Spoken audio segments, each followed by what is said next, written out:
affect the dividend decisions. These are amount of the earnings, stability of the earnings, stability of the dividend, growth opportunities, cash flow positions, shareholders' preferences, taxation policy, stock market reactions, access to the capital market, legal constraint, and contractual constraint. Now let us move on to the financial planning. Financial planning is a process of setting objectives, assessing assets and resources, estimating the future financial need, and making the plans to achieve the monetary goals. From this particular definition, we can derive twin objectives of financial planning. पहला objective तो है कि हमें funds तब arrange करना है जब उसकी रिक्वायरमेंट हो, और हमें ये इंश्योर करके चलना है कि जैसे ही फंड्स की रिक्वायरमेंट होती है हम वो फंड्स अरेंज कर पाएं। और इसके साथ फाइनेंशियल प्लानिंग का सेकंड ऑब्जेक्टिव ये है कि फर्म किसी भी तरह का अननेसेसरी फंड अरेंज ना करे, क्योंकि अननेसेसरी फंड्स जब फर्म्स के पास पड़े रहते हैं उससे अननेसेसरी इंटरेस्ट बर्डन या फिर डिविडेंड बर्डन फर्म के ऊपर हो जाता है, जिससे कि उसकी प्रॉफिटेबिलिटी रिड्यूस हो जाती है। सो फाइनेंशियल प्लानिंग में लॉन्ग टर्म प्लानिंग और शॉर्ट टर्म प्लानिंग दोनों ही तरह के प्लान्स आते हैं। फाइनेंशियल प्लानिंग जो लॉन्ग टर्म नेचर की है that is related to the long term growth and long term investments, और लॉन्ग टर्म ग्रोथ या long term investments further relates to the capital expenditure decisions, whereas short-term planning relates to budgets. Short-term financial plans are also called budgets. These are the plans which are meant for the period of 1 year or less than 1 year. Financial planning usually begins with the preparation of sales budget. Sales budget जैसे ही prepare हो जाते हैं, जब हम estimate लगा लेते हैं कि हमें फ्यूचर में कितनी कमोडिटीज़ या कितनी सर्विसेज सेल करना है, उससे ही हमारा प्रोडक्शन बजट बनता है, उससे ही हमारा फंड रेजिंग एक्टिविटीज़ स्टार्ट होती हैं। Now let us understand what is the importance of financial planning. Financial planning helps in forecasting. हम फ्यूचर को असेस करते हैं और उसके अकॉर्डिंगली हम बजट बनाते हैं। सपोज करो हमने ये प्रेडिक्ट किया है कि सेल्स हमारी 20% होगी, लेकिन सेल हमारी 10% भी रह सकती है या सेल हमारी 30% भी हो सकती है। सो जब हम प्लानिंग करते हैं तो हम इन तीनों तरह की सिचुएशंस को ध्यान में रख के प्लान करते हैं। अब इन तीनों में से जो भी सिचुएशन अराइज होती है अकॉर्डिंगली हमारी फंड मैनेजमेंट एक्टिविटीज भी शुरू हो जाती हैं। सो financial planning helps the firm in avoiding the business shocks and surprises that may arise in the future. It also helps in coordinating the various business activities. Sales forecasting के साथ ही हमारा production भी match करता है। It helps in providing the clear-cut policies and procedures. When the detailed plans are made under financial planning, it reduces the wastage and reduces the duplication of the efforts. It also avoids the gaps between the sales planning and the production planning. Financial planning tries to link the present with the future, और इसी linkage की वजह से हमारे present activities smoothly undertake होती रहती हैं, smoothly चलती रहती हैं। Financial planning also provide a link between the investment and financing decisions on continuous basis. अगर हमारे डिटेल्ड ऑब्जेक्टिव पहले से ही बने हों, जैसे कि फाइनेंशियल प्लानिंग के अंडर हम बनाते हैं और ये डिटेल प्लान्स हमारी बिजनेस सेगमेंट्स को लेके हम फाइनेंशियल प्लानिंग के अंडर बनाते हैं। इस तरीके से हम अपनी एक्चुअल परफॉर्मेंस को भी इवैल्यूएट कर सकते हैं from time to time, and whenever there are deviations that can be controlled. Now let us understand what is capital structure. According to Gerstenberg, capital structure of a company refers to the composition or makeup of the capitalization, and it includes the long-term capital resources with loans, reserves, shares and bonds.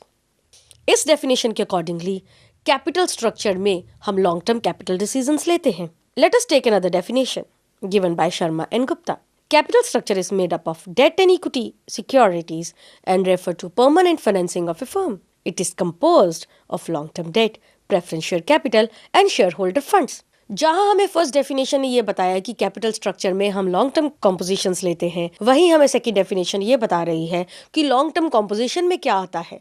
Long term composition में debt और equity securities आती हैं। So capital structure refers to the mix of both ownership and the creditorship securities, and this mix can be calculated as debt to equity ratio, and it can be measured as debt upon equity, or as the proportion of debt out of the total capital, that is debt divided by debt plus equity. Now, debt and equity both differ significantly on the basis of the cost and the riskiness to the firm. Cost of debt as compared to cost of equity is cheaper, is less because the lender's risk is lower than the equity shareholders risk. Reason for this thing is कि lender को पता होता है कि उसकी return कितनी है, उसको ये भी पता होता है कि उसके द्वारा दी हुई कैपिटल कब रीपे हो जानी है, whereas equity shareholders को ये नहीं पता होता कि उसको कितना डिविडेंड मिलना है, और वो जो अपना फंड्स कंपनी को देते हैं या फर्म को देते हैं वो एक लॉन्ग पीरियड के लिए देते हैं.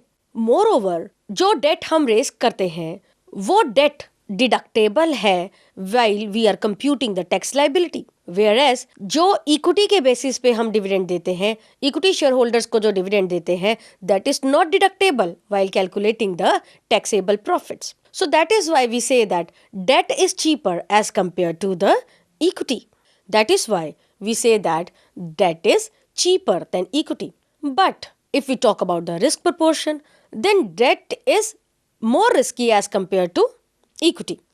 रीजन बीइंग, डेट हमें वापस कर देना होता है और स्टिपुलेटेड टाइम में वापस करना होता है.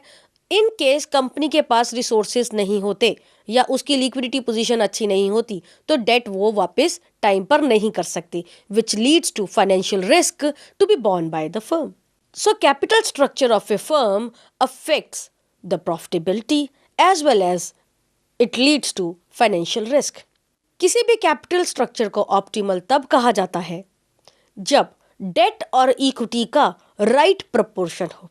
In other words, all decisions relating to capital structure should emphasize on increasing the shareholders' wealth. The proportion of the debt in the overall capital is also called the financial leverage. The impact of financial leverage on the profitability of the business can be analyzed through EBIT and EPS analysis. That is, earning before interest and taxes and earning per share analysis. Now let us take one example. ABC Company Limited. ABC Company Limited को total funds चाहिए 50 lakh. Interest rate जो कि dates के ऊपर उसको market में मिल रहा है that is 10%. Corporate tax rate है 30%. Earning before interest and taxes आती है ABC लिमिटेड की 6 lakh. Now the company is thinking of raising the debt. Company के पास 3 सिचुएशंस हैं. सिचुएशन 1 जब वो बिल्कुल डेट नहीं लेती. सिचुएशन 2 जब वो 20 लाख रुपीस मार्केट से रेज करती है as a debt. Situation 3 when it raises 40 lakhs rupees as a debt. Now let us try to analyze EBIT and EPS position. First of all, if the company goes for no debt, it means the equity will be rupees 50 lakhs. According to second situation, if the company goes for 20 lakhs debt, it means the equity proportion will be 30 lakhs. And in situation 3, when the company goes for 40 lakhs rupees debt, the equity comes to 10 lakhs. And earning before interest and taxes in all the 3 situations is 6 lakh. Now let us calculate the interest. In first situation, there will be no interest. Reason being, no debt have been raised. In case of second situation, upon 20 lakhs, 10% interest will come to 2 lakhs.